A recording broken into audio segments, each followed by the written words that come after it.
मैं अपनी टीम को बताता कि लव मैरिज के चक्कर में मत पड़ना, परमेश्वर नहीं चाहता हम इन चक्कर में पड़े। पर वो कई बार पास्टर से भी चालाक होते, बोलते नहीं याकूब ने भी तो लव मैरिज की थी, और कितने साल फिर उसने धक्के खाए थे। हाँ तो खाओ फिर धक्के। आज वो लोग धक्के खा रहे हैं, मिनिस्ट्री से अलग हैं, लेबर वर्क कर रहे हैं, चाहे यहां कर रहे हो चाहे कहीं भी कर रहे हो, कर लेबर ही रहे हैं।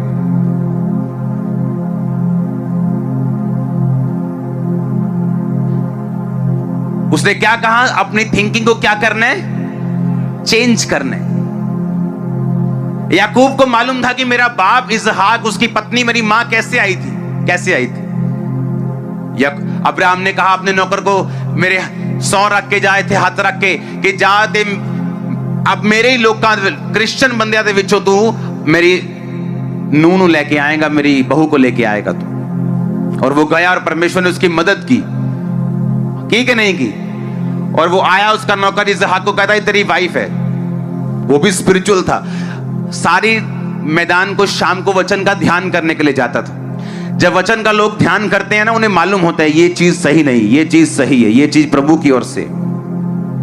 उनकी लाइट जग जाती है अंदर से। मेरी बात समझ रहे कि नहीं? उनको मालूम होता है ये चीज सही है। जैसे उसको बोला ये तेरी वाइफ है, कहता ठीक है। अरे ये कोई आईफोन थोड़ी दिया जो अगले साल मॉडल चेंज कर देगा। इसका मॉडल चेंज नहीं होगा एक बार जो आ गया। उसने कैसे एक्सेप्ट कर लिया, ना पसंद किया, ना बात की, ना उसे मालूम है ये बोलती है कि गूंगी है कि बहरी है कि कैसी है, कुछ नहीं मालूम। कहता है तेरी वाइफ है, कहता ठीक है।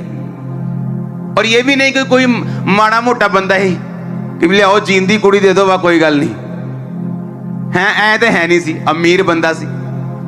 कितना अमीर था वो, अब्राहम का इकलौता वारिस था वो, खरबों रुपए का मालिक था वो।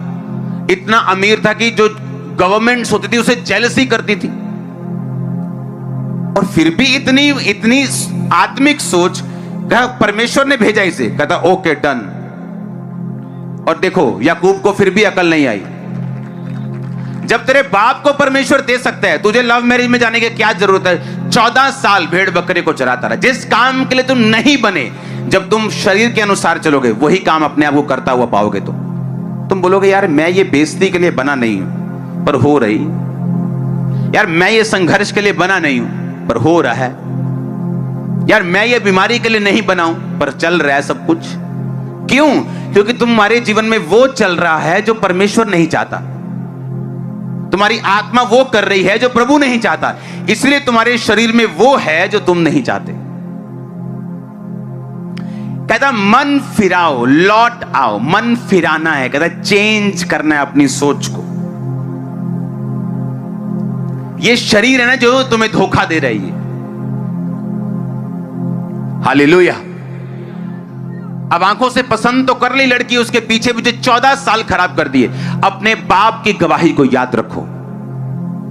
बाइबल कहती है उन भविष्यद्वक्ताओं के रिजल्ट के बारे में सोचो, उन दासों के बारे में जो तुम्हारे सामने है, उनका रिजल्ट क्या है, फॉलो करो। अभी भी फॉलो नहीं करना आता तो मूर्ख हैं फिर हम।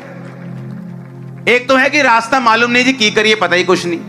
एक है कि आपको सब कुछ बताया जा रहा है कि लाइफ कैसे जीनी है, मैरिज कैसे करना है, कोई चक्कर डालने की जरूरत नहीं, कोई डेट पे जाने की जरूरत नहीं, अपना काम करो, परमेश्वर में बिजी रहो, खुदाबंद भेज देगा अपने आप, टाइम आएगा जो। एक तो है शरीर का तरीका, एक आत्मिक तरीका है। उसने कहा सुख का सांस अगर लेना है तो लौट आओ। जब एक आदमी पाप करता है और गुनाह करता है, वो फिर उन संघर्ष में पड़ जाता है जिसके लिए वो नहीं बनाया गया। एक है कि आपको जब आप काम करेंगे परमेश्वर का, आपको कुछ दिक्कतें आएंगी, लेकिन आप उनको सॉल्व करते जाएंगे, लेकिन वो आपको स्पिरिचुअली थकाने वाली नहीं होगी। लेकिन जब आप परमेश्वर का काम करते करते पाप में गिरेंगे, और तब जब आप गिर जाएंगे, फिर तब जो दिक्कतें आएंगी वो आपको स्पिरिचुअली थकाने वाली होंगी, आपको फ्रस्ट्रेट करने वाली होंगी, आपको दुखी करने वाली होंगी। लड़ाइयां दाऊद की होती थी, लेकिन दाऊद को कभी चिंता नहीं हुई, उसकी कभी बेइज्जती नहीं हुई, हमेशा जीता। पाप करने के बाद जब वो जा रहा था एक पहाड़ से एक बंदा आया और ऐसे पत्थर फेंकता और मिट्टी फेंकता हुआ कहता, हे ओछे, ओछे मतलब व्यभिचारी, गंदा सोच वाला व्यक्ति, यहां से चला जा। और दाऊद, लोग कहते इसको मारना है, इसने आपकी बेइज्जती की। दाऊद कहता इसने नहीं की। किसने की है? यहोवा ने।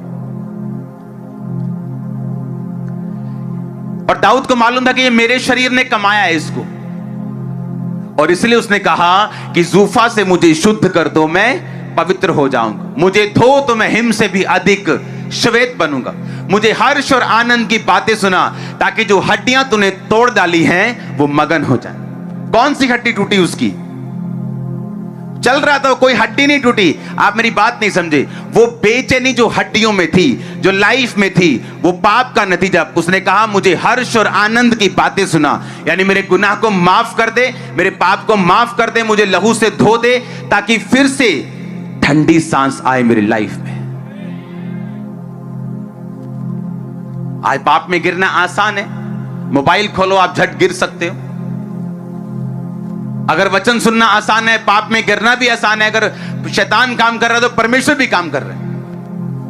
अगर गिरना आसान है तो तौबा करना भी आसान हो गया। मोबाइल खोलो, तौबा भी कर सकते हैं वचन सुनते सुनते। आमीन। आपकी लाइफ में आपने जितना शरीर को जीता हुआ है, क्योंकि आज जो परमेश्वर ने मुझे बताया आप लोगों के लिए कि नई शुरुआत आप करने जा रहे हैं। आज बहुत से लोग तौबा कर लेंगे और परमेश्वर में अपना जीवन दे देंगे। आप देखना, हमें उन तरीकों से बाहर निकलना है जो परमेश्वर की ओर से नहीं है। आमीन।